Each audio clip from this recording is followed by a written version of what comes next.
कोई भी पन्नी लगी हो ना उसको हटा लेना। वो ग्राउंड से टच करने के लिए होता है, अर्थ देने के लिए। अगर ये नहीं करेंगे तो फिर आपका टच अपने आप वर्क करने लगेगा।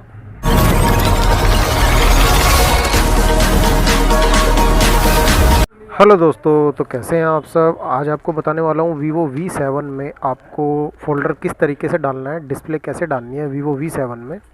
बहुत इजी है दोस्तों, आज मैं बहुत इजी तरीके से आपको सिखाऊंगा। आप घर पर खुद से ही कर सकते हैं अगर आप वीडियो को अटक कर रुक कर देख लेते हैं तो।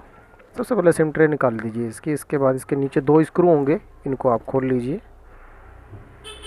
देखिए स्क्रू लगा हुआ है बस। अब दोस्तों इसको है ना, देखिए इतना ही खोलना है, अभी पूरा बैक पैनल नहीं खोलना है, ठीक है। जितना मैं कर रहा हूँ उतना ही आप करना। ये जो फिंगरप्रिंट का पत्ता है ना, ये यहाँ पर अटैच होता है। अगर आप ज़बरदस्ती खींचेंगे तो ये कट जाएगा, ठीक है। तो हमें इसको सावधानी से रिमूव कर देना है। ऐसे यहाँ से कनेक्टर रिमूव हो जाएगा। अब ये पत्ता आपका साबुत फिंगरप्रिंट भी बचा रहेगा। के बाद देखिए आपको खोल लेने हैं, ये ऊपर का भी खोल देना और नीचे से भी खोल देना है इसको।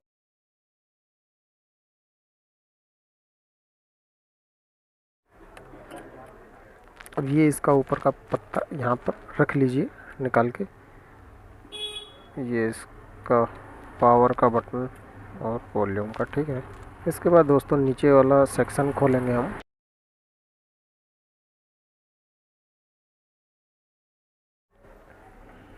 ये इसका डिस्प्ले का पत्ता है, ठीक है। इसको निकालने के लिए आपको ये निकालना पड़ेगा, इसका चार्जिंग का बोर्ड। ये भी आपको उठाना पड़ेगा ऐसे, ठीक है दोस्तों। इसको इतना ही रहने देंगे या फिर आप इसको हटाना चाहो तो भी हटा लीजिए, कोई दिक्कत नहीं है। ये आप यहाँ से कनेक्टर रिमूव कर लीजिए, इसका पत्ता इसका, ठीक है। उसके बाद ये एंटीना का वायर, ये भी आप इससे छुटा लीजिए। इसके बाद ये पत्ता आपका अलग हो जाएगा, ठीक है। इसको निकाल के रख लीजिए, चार्जिंग बोर्ड है वो। अब ये पत्ता आपका डिस्प्ले का, यहाँ से आप कनेक्टर हटा लीजिए इसका। सबसे पहले आप बैटरी का पत्ता हटाएंगे, ठीक है दोस्तों। कभी भी फ़ोन अगर आप खोलते हैं और बैटरी का पत्ता सबसे पहले रिमूव करना, उसके बाद ही कोई काम सेट के अंदर करना है। डिस्प्ले का पत्ता बाद में ही हटाना होता है, पहले बैटरी का पत्ता रिमूव होगा। उसके बाद देखिए अब ये डिस्प्ले आपको निकालनी है ब्लेड की मदद से। यहाँ साइड में आप ब्लेड डालिए इसके।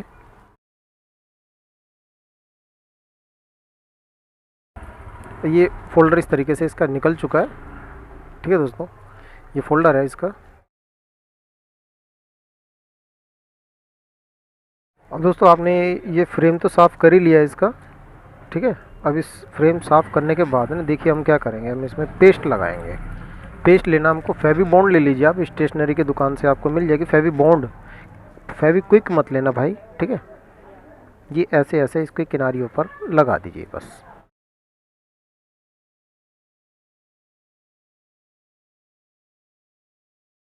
फोल्डर लगाने के लिए दोस्तों ऐसा बिल्कुल नहीं है कि हाथ आपका एकदम सेट होना चाहिए, ऐसा कुछ नहीं है। आप वीडियो देख के भी लगा सकते हो। काफ़ी कमेंट आती हैं ऐसी कि वो बता देते हैं कि मैंने लगा लिया खुद से। अच्छा दोस्तों, ये जो इसके पीछे पत्ते में है ना स्टिकर लगा होता है, कोई भी पन्नी लगी हो ना उसको हटा लेना। वो ग्राउंड से टच करने के लिए होता है, अर्थ देने के लिए। अगर ये नहीं करेंगे तो फिर आपका टच अपने आप वर्क करने लगेगा। अब इसको हम ऐसे ही लगा देते हैं, इसके अंदर डाल देते हैं। ये ब्लू पन्नी इसके पीछे हमें कोई नुकसान नहीं देगी, बल्कि इससे थोड़ा मजबूती बनी रहेगी। अब इसको इस तरीके से रख दीजिए। कोई चीज़ अगर आप भूल जाएं तो वीडियो को पीछे करके देख लेना दोस्तों, मगर करना एकदम सही से। पन्नी के ऊपर इसको रख के मैं करता हूँ। अब ये इसका पत्ता यहाँ पे अटैच कर दूंगा मैं। और दोस्तों इसमें फिर चार्जिंग का बोर्ड, ये एंटीना का वायर याद करके लगा देना दोस्तों। अगर ये नहीं लगेगा ना तो फिर नेटवर्क नहीं आएंगे आपके फ़ोन में, है ना। उसके बाद इसका बैटरी का पत्ता और ये हमने लगा दिया।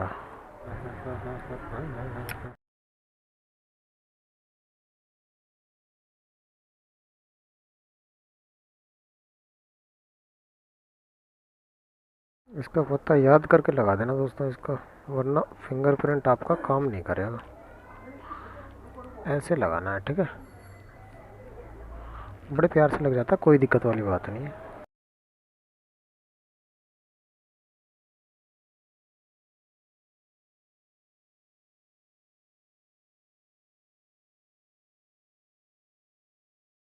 दोस्तों आधे घंटे के लिए इसमें रबड़ लगा देना बस, ऐसे जैसे मैं लगा रहा हूँ ऐसे लगा देना। आधे घंटे से ज़्यादा लगाते हैं तो फिर टच में दिक्कत आ जाती है।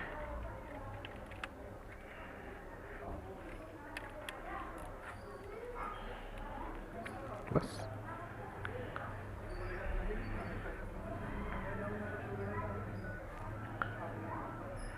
ठीक है दोस्तों, वीडियो अच्छी लगी तो आप चैनल को सब्सक्राइब कर सकते हैं। बाकी फिर मैं मिलता हूँ किसी अगली वीडियो में, तब तक के लिए अपने भाई को इजाज़त दीजिए। Good bye.